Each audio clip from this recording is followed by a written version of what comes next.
Anatoly Timofeyevich, our upcoming lecture will focus on a truly important and unique topic.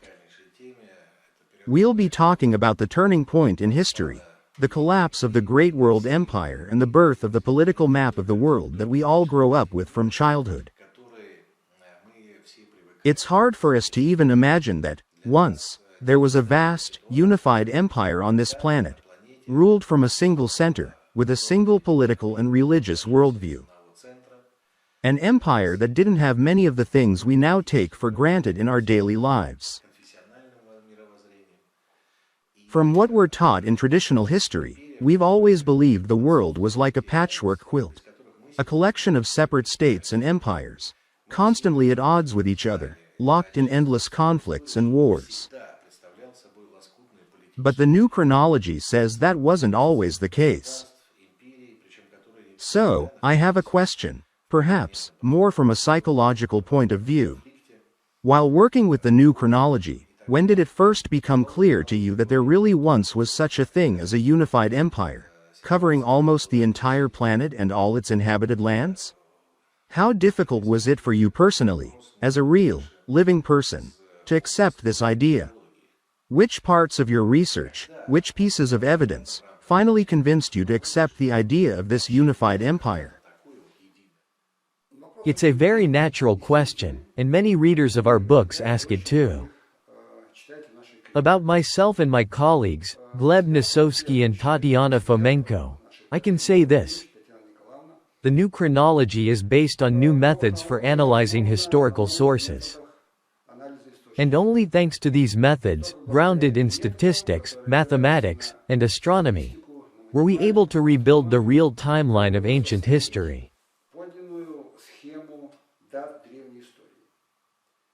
This is the foundation of the new chronology, and it's something anyone can verify for themselves. These are mathematical results. But once we did this, the consequences followed naturally. I remember very well how shocking and astonishing they were for us too.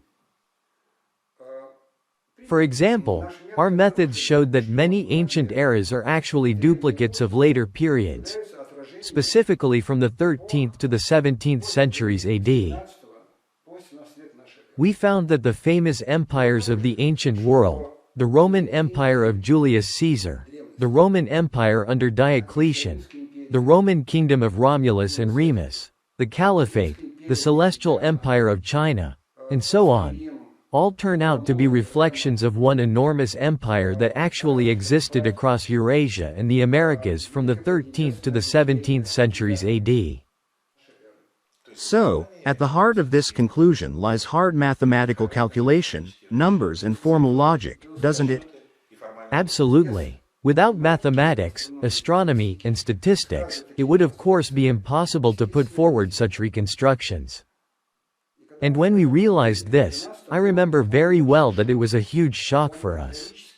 It goes completely against everything we've been accustomed to since childhood. We're used to thinking in terms of countless kingdoms and a patchwork quilt of states, in politics, culture, warfare, and languages.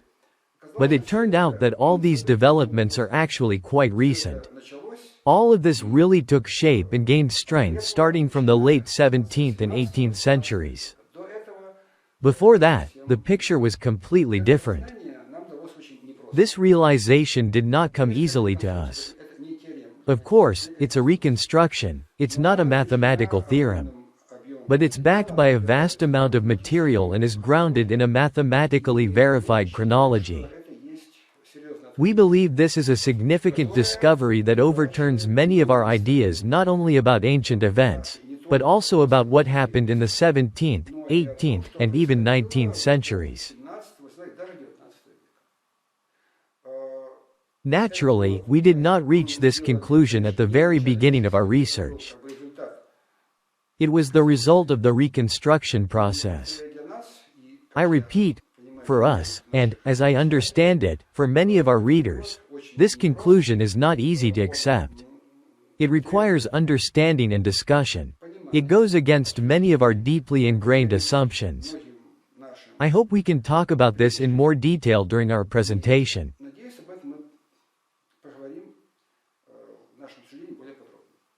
Anatoly Timofeyevich, if we look at disciplines that have nothing to do with the new chronology, and, moreover, that emerged many decades before it, such as comparative linguistics, comparative religious studies, and comparative cultural studies, we see that, in essence, they all claim the same thing.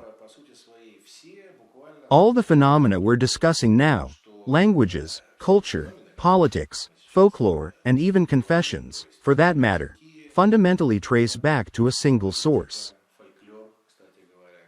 First, languages, cultures, and religions are all deeply and closely related to each other. And second, if I'm not mistaken, this conclusion was first drawn primarily by German scholars back in the second half of the 19th century, that there once was a single source. It's just that scholars at the time placed that source somewhere far back in remote antiquity, somewhere before the Common Era, before Christ. In fact, we could probably say that there is no fundamental difference or contradiction between this part of the findings of traditional disciplines and the new chronology. The only difference is that traditional history and the conventional sciences place this era of unity in an unimaginably distant past, when we talk about tribes or tribal unions. The new chronology, on the contrary, asserts that these were realities of what is, by historical standards, a very recent time. Just 400 years ago, the world looked completely different. Do you think it's fair to draw that conclusion? Absolutely, one can. Indeed, modern scholarship still preserves many traces showing that at the foundation of our civilization, culture, history, military affairs, and linguistic unity, there was some common entity, which we conventionally call the Great Horde Empire of the 13th-17th centuries. Scholars from different disciplines, at different times and for different reasons, have noticed these facts. But because they were constrained by the erroneous Scaliger-Petavius chronology, they couldn't see any explanation for this phenomenon in an era relatively close to our own. So, they were forced to place all these facts, parallels, and duplicates they discovered, deep into the distant past. As a result, a kind of phantom or mirage appeared in history, something they began to study, believing they were studying a real phenomenon. But that is a mistake. The effect of a global cultural, linguistic, and civilizational commonality does exist, but it should be dated to the period from the 13th to the 17th centuries, relatively close to us. This is one of the radical implications of the new chronology. Perhaps, to conclude our brief conversation, one more question, this one closer to modern politics. Many critics, and even some cautious supporters of the new chronology, often react somewhat sensitively to the fact that the center of the unified empire turns out to be Moscow.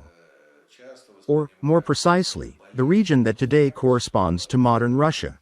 Yaroslavl, Suzdal, Pereslavl-Zaleski, Moscow itself, and naturally, Istanbul.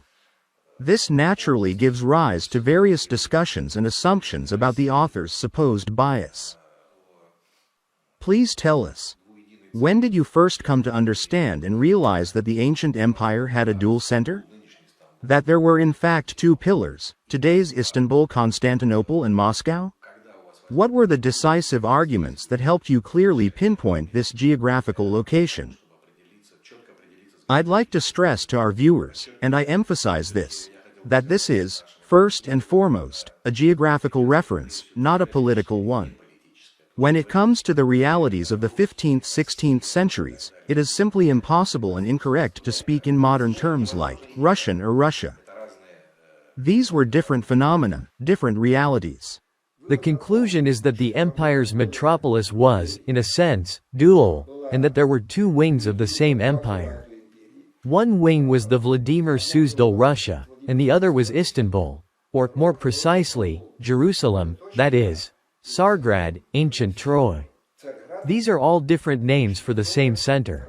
This conclusion was reached, once again, through the analysis of chronology, on the basis of the global chronological map that we created using our methods for dating old sources. After we discovered that vast blocks of ancient history rise from the depths of the past into the Middle Ages, it turned out that the metropolises of these empires, which were previously thought to be scattered geographically, overlap with these two geographic centers: the Vladimir Suzdal Russia and the territory of Tsargrad Istanbul.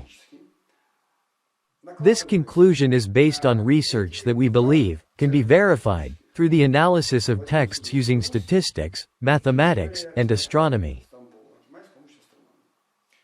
Moreover, to be honest, the phenomenon of a giant Eurasian empire is not actually denied by traditional scholarship either. It's simply called the Mongol Empire.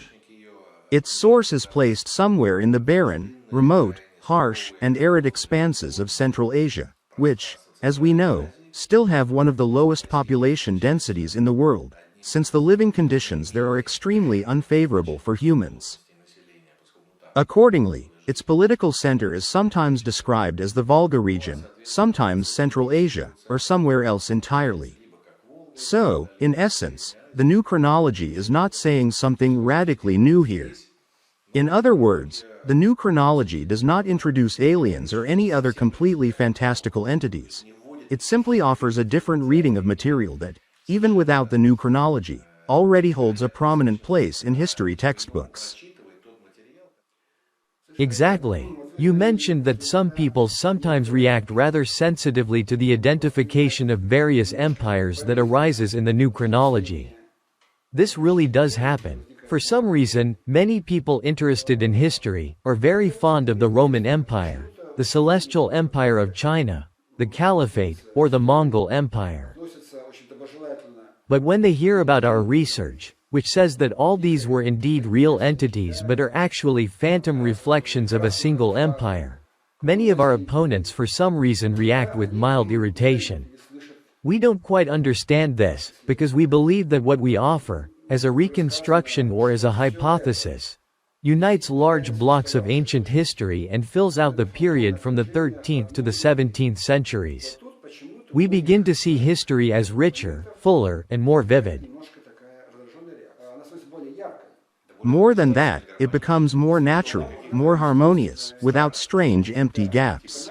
Yes, and in our view, the disappearance of the so-called Dark Ages is a natural conclusion of our research, which, psychologically, should be quite understandable to modern people. So, in reality, even from a psychological perspective, we don't see any major obstacles to people accepting our findings. In other words, it's really just about habit. It's simply more familiar to talk and think about ancient Romans or Arabs, isn't it? Yes, habit. Unfortunately, habit has a huge influence on all of us. Habit guides many of our actions and thoughts, and that's something we have to accept. Anatoly Timofeyevich, thank you very much. Dear friends, we will be talking about all this, and much more, at our meeting with Academician Fomenko as part of the Sphere project. We look forward to seeing you there. Thank you.